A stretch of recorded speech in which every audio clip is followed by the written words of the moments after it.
Yang belum firm juga Golkar yang kemudian sudah ngasih surat tugas ke Ridwan Kamil Jakarta sama Jawa Barat. Kayaknya belum ada keputusan firmnya nih dari Golkar karena sudah banyak desakan juga dari partai-partai lain di Kim untuk kemudian mengusung Ridwan Kamil ke Jakarta aja deh, Bang Ridwan. Ini gimana nih Bang?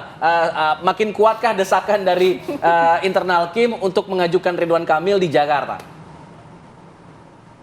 Jadi kita seperti tadi disampaikan bahwa Golkar ini telah mengeluarkan surat tugas di Jakarta. Ada 3 nama yang dikasih surat tugas itu sebelum pemilu yang lalu bulan Februari, surat tugas untuk memenangkan Partai Golkar di Jakarta. Yang pertama adalah Pak Ridwan Kamil, yang kedua adalah Ketua Golkar DKI, Mas Zaki, dan yang ketiga si Erwin Aksa. Nah dari ketiga ini rupanya yang lebih terfokus ke Pak Ridwan Kamil karena ternyata Ridwan Kamil bagus surveinya di mana di Jakarta karena ada juga spanduk-spanduk yang tertulis Pak Ridwan Kamil menuju Jakarta. Nah itu juga mempengaruhi sehingga Ridwan Kamil ini posisinya di Jakarta cukup lumayan. Kalau kita lihat hasil survei terakhir masih tetap Anies Baswedan sebagai incumbent. Yang kedua adalah Ridwan Kamil dan yang ketiga Pak Ahok yang juga incumbent. Nah jadi kami dari Golkar memang sudah ada peraturan organisasi yang dikeluarkan atau oleh Ketua Umum sebagai pegangan kepada semua DPD-DPD seluruh Indonesia bahwa kita berdasarkan hasil survei yang dilakukan. Dan survei itu berjalan terus. Jadi tidak di stop sekarang. Kita mungkin pada detik-detik terakhir pada saat akan pendaftaran di Agustus, baru kita akan menentukan sikap. Sama dengan pada waktu kita menentukan calon presiden yang lalu. Nah itu pada saat terakhirlah baru diputuskan bahwa Prabowo Gibran. Karena kita lihat memang hasil surveinya cukup tinggi. Nah ini kita lihat juga sekarang antara Pak Ridwan Kamil, ada Pak Anies dan ada Pak Ahok dan juga saya kira ada nama-nama lain yang tadi Bang Ciko tadi menyampaikan bahwa di PDIP juga cukup banyak. Nah sehingga kita nanti saya kira Partai Golkar akan melihat itu semuanya karena Partai Golkar tidak terfokus pada kadernya saja. Jadi memang kadernya adalah Pak Ridwan Kamil yang sudah dapat surat tugas, tapi kita ini kan tidak bisa mengusulkan sendiri. Dan saya kira juga begitu PDIP yang periode yang lalu bisa mengusulkan, tapi di hasil pemilu 2024 ini kan tidak ada satupun partai politik peserta pemilu yang bisa mengusung calonnya sendiri sehingga harus berkoalisi. Nah, koalisi-koalisi inilah yang akan dijalankan. Memang kami dari Dewan Pakar itu melihat bahwa antara Pilpres dan Pilkada ini harus dilihat berbeda karena tidak bisa digebiak-uya, disamaratakan bahwa kondisi di Sumatera Utara, kondisi di Jawa Timur, kondisi di Jakarta atau di Sulawesi Selatan, di Jawa Barat itu dan lain-lain di Kalimantan itu sama semuanya sehingga koalisi yang terbangun kemarin itu adalah koalisi pilihan presiden. Jadi memang kondisinya masih berbeda-beda. Kita juga akan mendengarkan sebenarnya kalau dari suara akar rumput ini mereka lebih menyuarakan Ridwan Kamil ini berada di Jakarta atau di Jawa Barat gitu. Nanti kami akan dalami lagi ya, usai jeda kami segera kembali.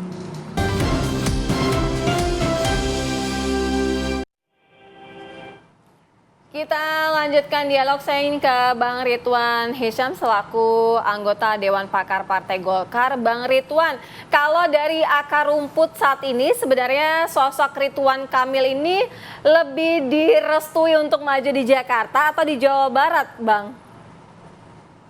Kita merestui dua-dua, Mbak Sera, karena kita sudah keluarkan surat tugas di Jakarta maupun di Jawa Barat. Memang kita melihat bahwa Kang Ridwan Kamil ini mendulang suara cukup besar memang kemarin di Jawa Barat. Ya kita memang melihat bahwa beliau ini adalah mantan gubernur di Jawa Barat. Jadi dan wali kota ya, mantan wali kota, sehingga suara di Jawa Barat cukup besar, apalagi memang penduduknya kurang lebih 40 juta.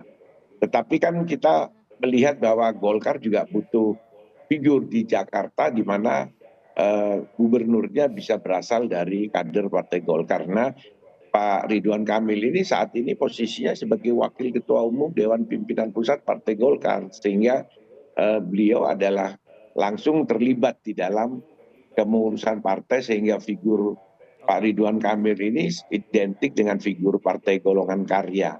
Nah, sehingga kami memang berkepentingan untuk Pak Ridwan Kamil ini berada di Jakarta. Tetapi nanti kita lihat hasil survei terakhir, karena kita sudah sepakat bahwa nanti kita lihat, dan kita tidak melihat figurnya saja, Mbak. Kita melihat juga nanti pasangannya. Jadi dipasangkan dengan siapa, karena bisa saja figurnya tinggi tapi begitu dipasangkan dia turun atau malah makin melejit. Nah, ini nanti kita lihat pada detik-detik terakhir pasangannya siapa. Apakah pasangannya masih dalam bingkai koalisi Indonesia Maju Kim, ataukah kita bersama dengan partai lain, partai yang tidak di koalisi Indonesia Maju. Itu bisa saja terjadi, karena tadi saya sampaikan bahwa kondisi daerah, setiap daerah tidak sama dengan koalisi Indonesia secara keseluruhan pada waktu pilihan presiden. Bisa saja kita berkoalisi dengan kader dari partai lain, bisa, itu semua masih terbuka, karena kita berpatokan pada hasil survei, bukan kepada wajib atau harus kader Partai Golkar, tidak. Itu kita tidak di dalam pilkada maupun pilpres saat ini kita tidak menganut paham itu. Jadi tidak ansih harus dari Partai Golkar, tapi kita melihat bahwa siapa peluang yang terpilih dan mempunyai komitmen dengan Partai Golongan Karya, misinya sama, visi membangun Jakarta sama dengan apa yang diharapkan oleh Partai Golkar, ya intinya, Bang, silahkan kita akan memberikan dukungan. Oke, berarti masih membuka peluang pintu ke partai-partai lain yang tidak harus kaku seperti halnya di Pilpres. Kang Ujang, kalau melihat pernyataan dari Bang Ridwan ini, apakah ini juga menjadi membuka pintu untuk partai lain di Kim, seperti halnya membuka pintu untuk PDIP misalnya untuk bisa masuk bergabung? Karena tadi Bang Ciko juga mengatakan mungkin ada 3 poros atau poros lain. Dalam hal ini seperti apa, Kang Ujang? Ya, soal kemungkinan itu bisa terjadi. Cuma kalau kita kalkulasi gitu ya secara matang, kita ambil yang umum dulu. Nah, biasanya daerah-daerah yang strategis seperti Jakarta, Jawa Barat, Jawa Tengah, Jawa Timur, Banten, Sumut, Sulsel, ya kira-kira yang daerah yang pemilihnya besar, itu kelihatannya kontestasi pilkadanya ingin dimenangkan oleh kubu pemerintah.